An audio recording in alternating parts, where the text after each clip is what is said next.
Buenas noches. Bueno, hoy... ¿Tienes dos papeles? Bueno, le pido a Arián que no vuelva a escribir lo que ya está escrito. Ahora, no sé si yo voy a decir lo que ya está dicho. Me parece emocionante esta reunión. ¿A qué se debe la emoción? Difícil explicarlo porque he venido muchas veces a esta sala. A veces estaba más llena, a veces menos llena. Hoy está llena de personas, por decirlo así llanamente, y todos estamos buscando algo, todos estamos interrogándonos sobre algo y todos estamos detrás de alguna respuesta que a lo largo de los años aparece esquiva, pero al mismo tiempo llena de posibilidades y abierta a la capacidad de elaborar conceptos sobre ella. Yo quiero tomar, antes de, si es que después tengo tiempo de decir algo sobre la cuestión intelectual, 3 momentos del gobierno anterior, de los tantos que se pueden tomar. La ley de medios, la discusión sobre la deuda externa en Nueva York, con el juzgado en primera instancia del juez Griesa, por lo menos esas 2 cuestiones. Y otra un poquito menor, pero no escasamente significativa, los fondos que se pasaban del Ministerio de Planificación a la universidad a fin de producir películas, etcétera, donde se involucraba un conjunto de actores, algunos muy reconocidos de la vida nacional, de la vida cultural del país. En primer lugar, la cuestión de la ley de medios. Originó una gran movilización de organizaciones de trabajadores de medios, periodistas, movilizaciones en plazas públicas, trabajo legislativo de distinta índole y discusiones en esta facultad específicamente con profesores de ciencias de la comunicación y al mismo tiempo una discusión interna en el gobierno, que fue pública, en relación a si las telefónicas tenían o no tenían que ingresar en la nueva distribución de las audiencias. Como es sabido, esa ley fue aprobada por el Parlamento, merced a una discusión interna en el Parlamento entre diputados que querían excluir el artículo que incluía las telefónicas, que el gobierno había incluido. El gobierno pensaba que la única forma de apartar del control casi exclusivo que tenía el Grupo Clarín de las audiencias, de la programación y, como aquí se dijo, de lo que constituye lo que rápidamente llamaríamos la subjetividad colectiva, era que ingresaran, según la terminología del momento, agentes o actores de peso. Y esos actores de peso eran las telefónicas. Finalmente la ley se aprobó gracias al voto de los diputados que no estaban de acuerdo con ese ingreso. De todas maneras, la ley no se hizo vigente debido a un conjunto de cautelares que presentaban jueces de distintas instancias, todos ellos vinculados en mayor o menor medida con el Grupo Clarín y en una medida un poquito menor con La Nación y en una medida cuyo peso no podemos calcular bien con todos los acontecimientos que se desenvuelven desde la creación de papel prensa en las décadas anteriores en vinculación con el gobierno militar. Bueno, este es un núcleo de problemas centrales desde el punto de vista de la organización de la cultura y de los intelectuales, para decirlo con una expresión conocida, de cualquier sociedad, los medios de comunicación. El gobierno anterior impulsó con las peripecias que rápidamente relaté, porque eran todas peripecias de idas y venidas, donde el propio gobierno no tenía una única posición, puesto que, como digo, la posición era el ingreso de las telefónicas, al menos me parece que esa era la posición de los 2 presidentes del gobierno anterior, no así de algunos de sus diputados y no así de las discusiones diversas que todos tuvimos en esa época. De todas maneras, el Poder Judicial y la Corte Suprema, que la habían aprobado, avalaron el conjunto de acciones que permitieron que esta ley quedara sin vigencia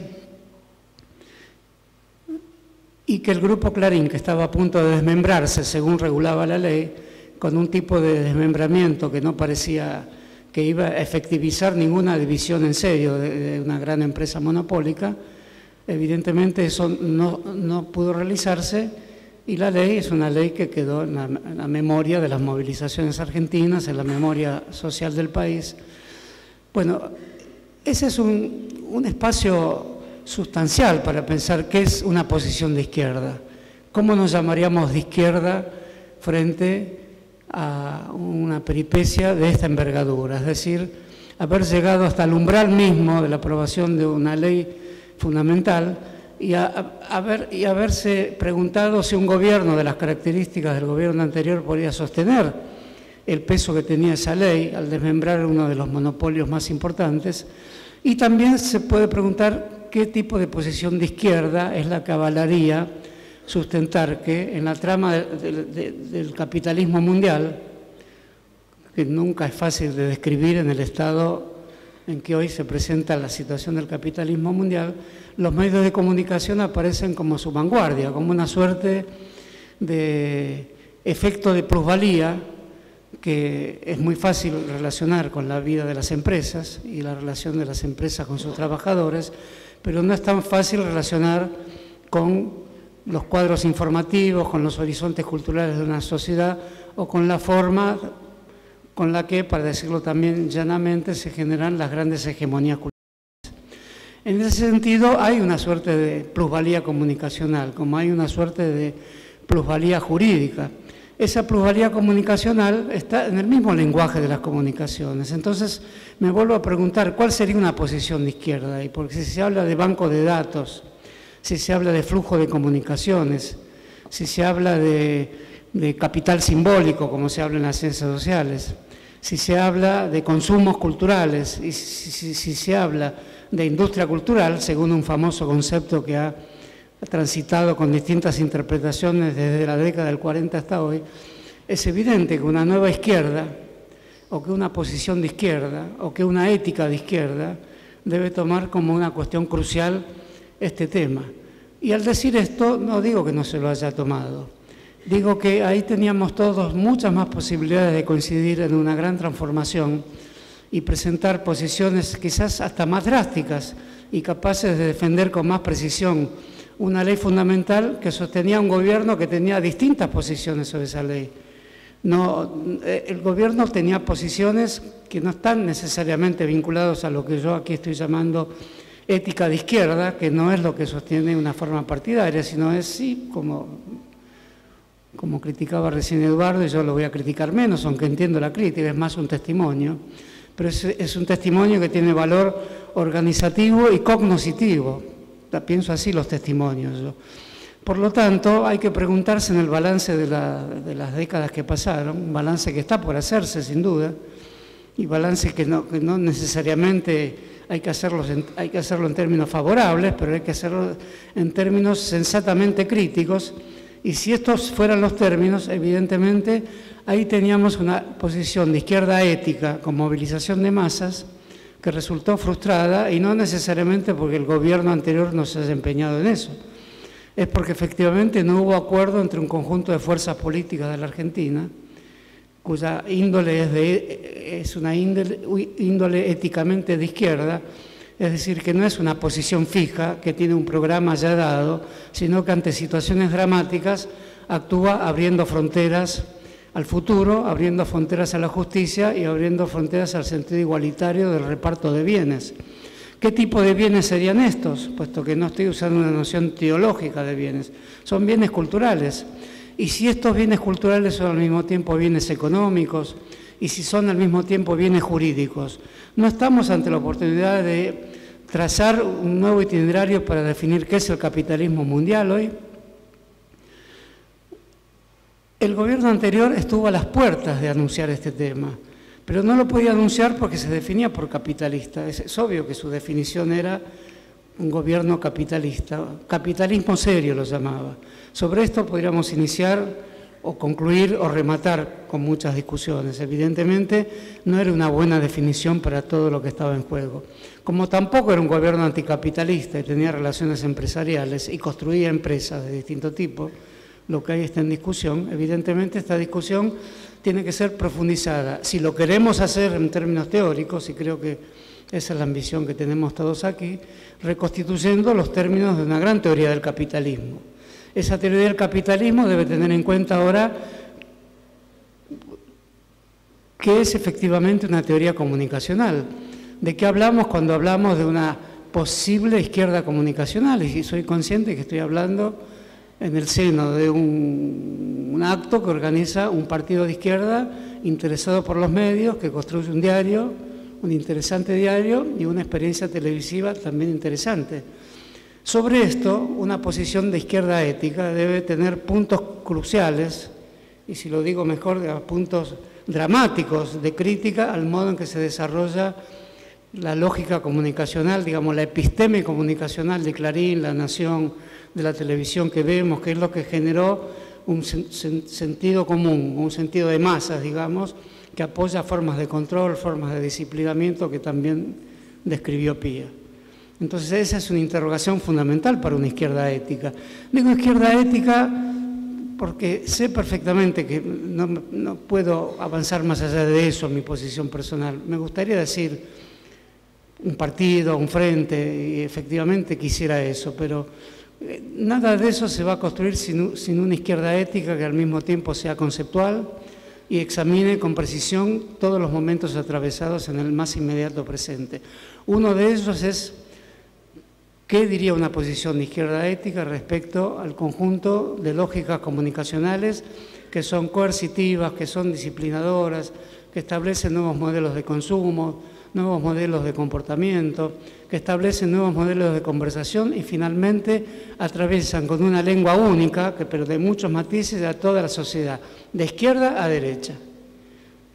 Lo cual hace muchas veces que ser de izquierda y de derecha sea un tanto ilusorio frente a la misma lógica lingüística que está construida por un autómata central, como decía Marx, que ya no es una fábrica capitalista, sino es un lugar donde se fabrican cosas también que son mercancías no ilusorias, no voy a decir que sean ilusorias ni manipuladoras, pero es un tipo específico de mercancía que llamamos comunicación, imágenes, y las imágenes son portadoras de un sello extraño y enigmático de verdad.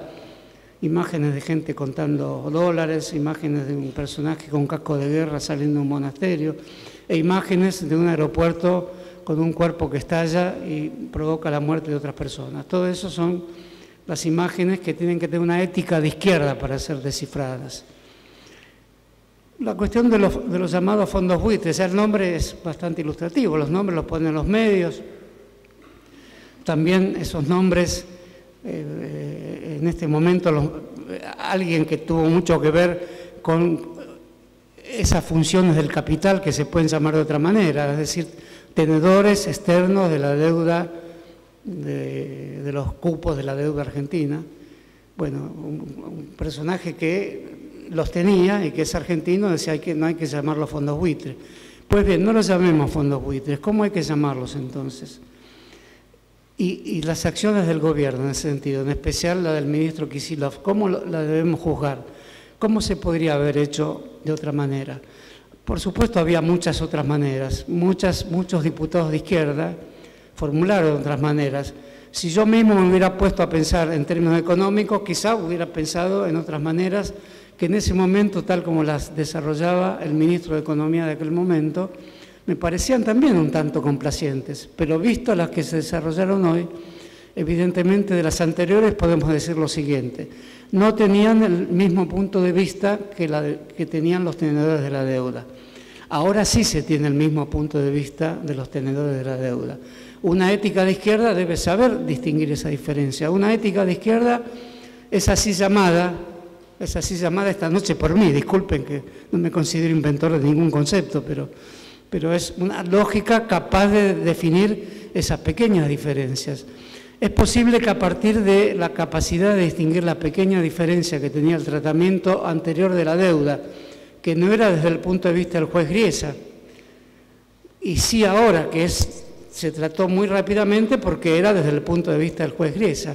Esa capacidad que tiene el actual gobierno de no oponer ningún punto de discusión con la forma de reproducción más abstracta y también más brutal del capitalismo contemporáneo es un punto de diferencia que es necesario tener en cuenta. Es un punto frentista que es necesario tener en cuenta. Los puntos de diferencia, como bien dijo Pía, los puntos de diferencia, una perspectiva frentista, son aquellas capaces de pasar por alto ciertos puntos de diferencias y de presentar otros puntos de diferencia, como la diferencia entre Kisilov y Prat-Gay, sin necesidad de decir que prefiero uno y a otro, pero necesariamente tengo que decir, había una diferencia, y esa diferencia es un punto dramático.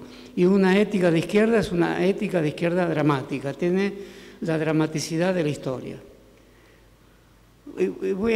Por eso, muy rápidamente, puse este ejemplo que está en la cabeza de todos, porque ninguno de nosotros es negociador de la deuda ni es un perito económico, pero evidentemente se nos presenta ante esa situación una evidencia en relación a los grandes textos clásicos como el Capital.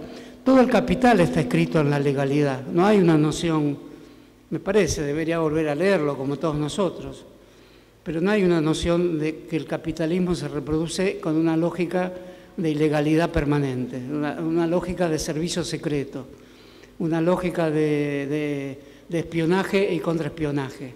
Eso no está en el Capital. Marx pensó el Capital como reproducido en términos legales, porque creaba su propia legalidad, creaba su superestructura jurídica.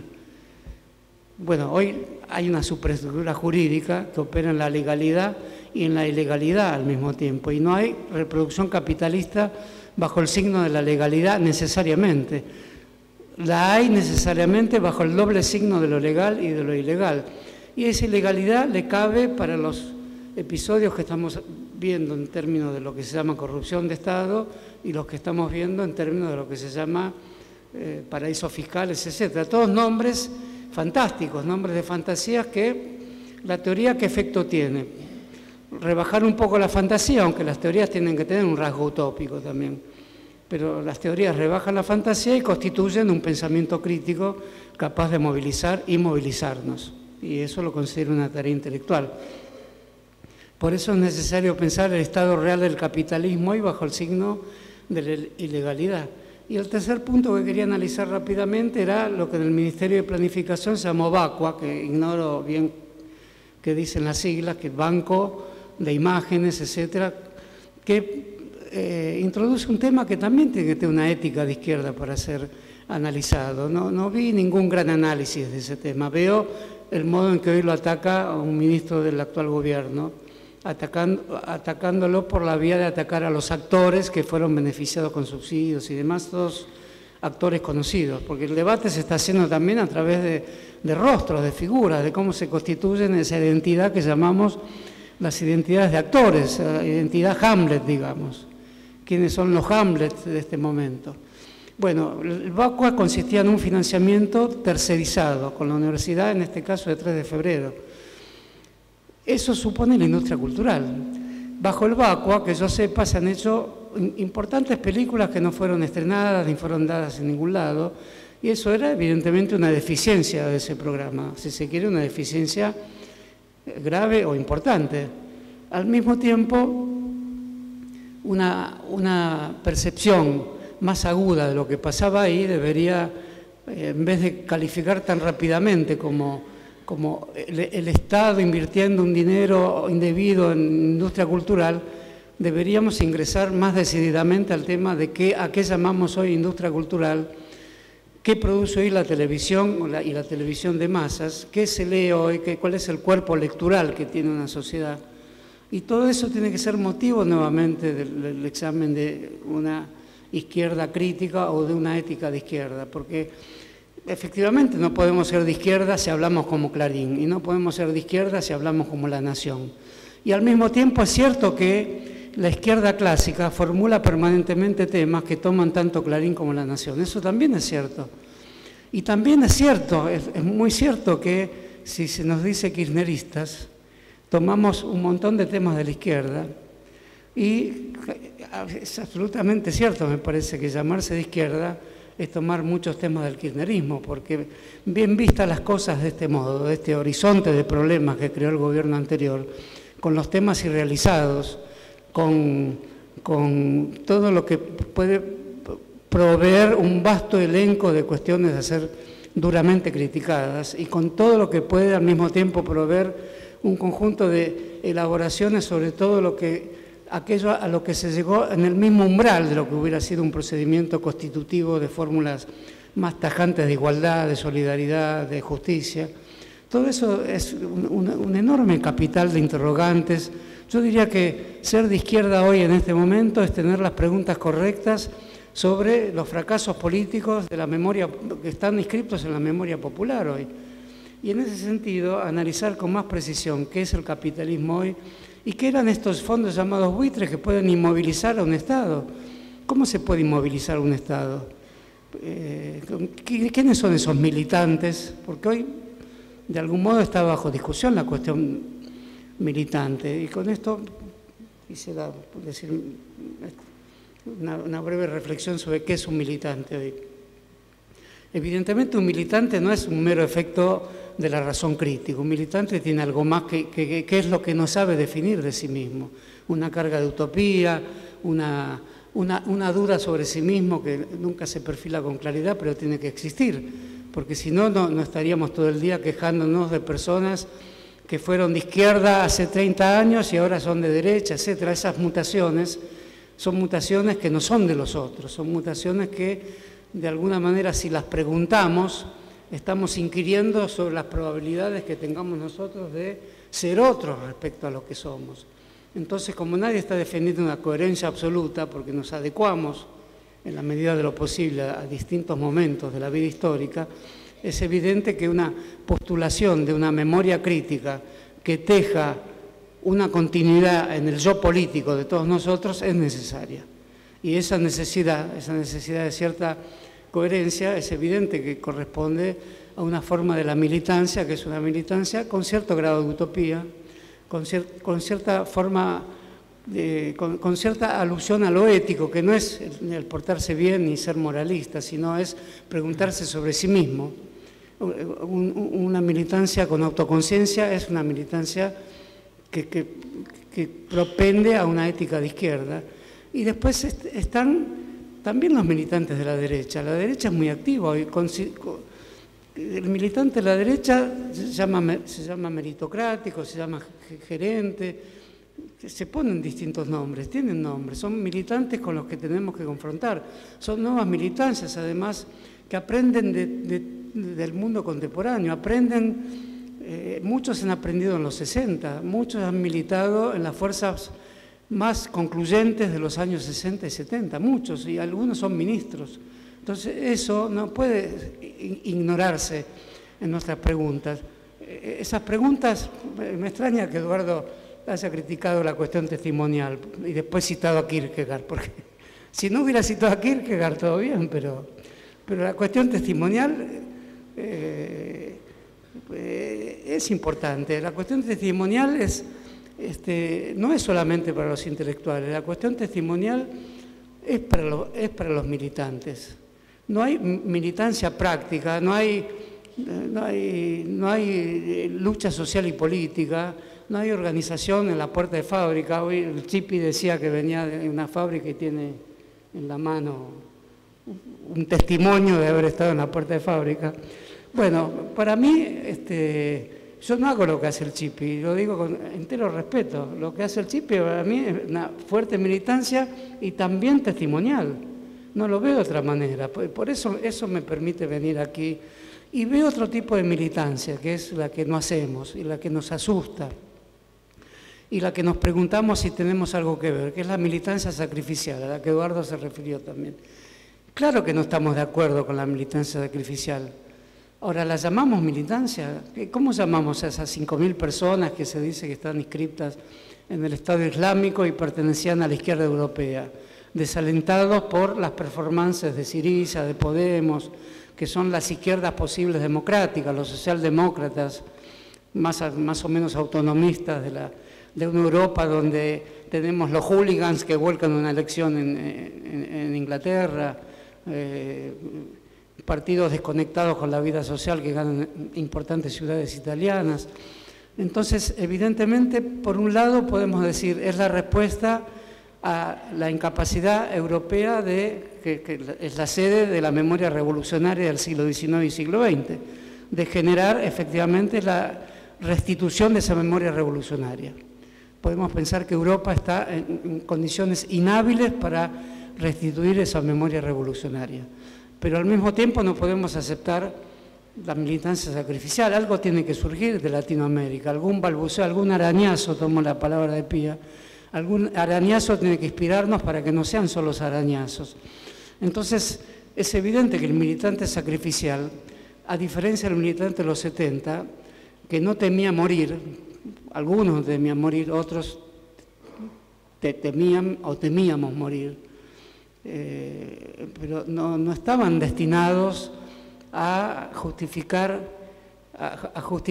con su propia muerte. Ese es el militante sacrificial, esa es una teología política. Evidentemente ese tipo de militancia nos acecha y debemos rechazarla también con razones. Evidentemente algo ha producido en el mundo en los últimos 20 años ese tipo de militante, que es el militante sacrificial, el militante que justifica la muerte de otros, que son muertes aleatorias.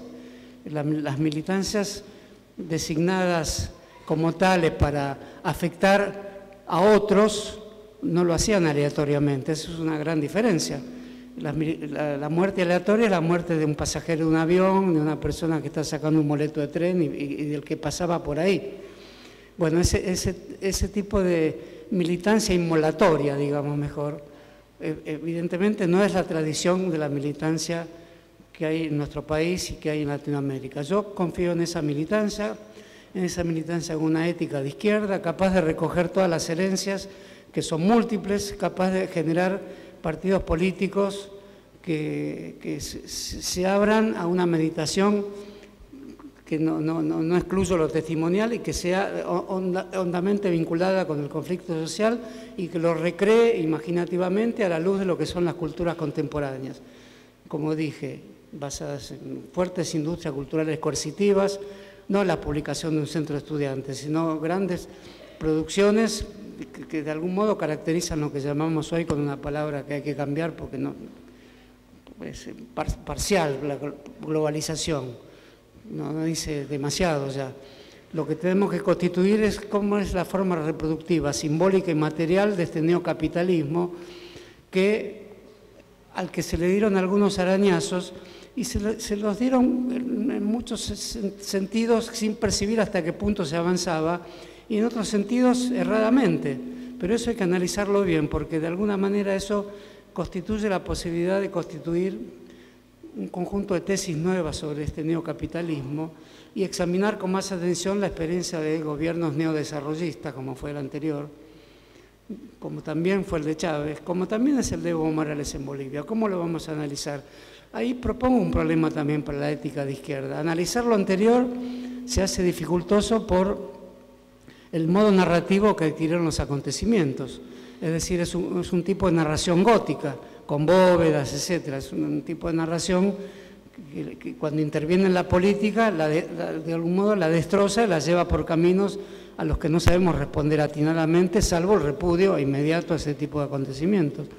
Pero en Bolivia, donde no hay este tipo de acontecimientos, no hay un relato gótico, hay un gobierno neodesarrollista, vamos a llamarlo así, para no decirle más cosas, porque se puede decir que la liberación nacional, la emancipación, todas esas palabras se puede decir, pero para limitarnos a lo que es efectivamente el gobierno de Evo Morales. Bueno, ¿cuál sería una posición de izquierda hoy si tenemos a las puertas de ese gobierno una fuerte reacción de la misma derecha latinoamericana que está avanzando sobre Venezuela, que ya tomó Uruguay, que ya tomó Chile, que ya tomó la Argentina, que se dirige hacia la Alianza para el Pacífico? ¿Cuáles son las respuestas de una izquierda ética para todas estas cuestiones centrales, decisivas y estratégicas de un pensamiento que si no lo renovamos entre todos, efectivamente va a ser imposible salir de de este sumidero de las pasiones que nos introduce la actual forma del poder político que tiene en Argentina. Bueno, muchas gracias.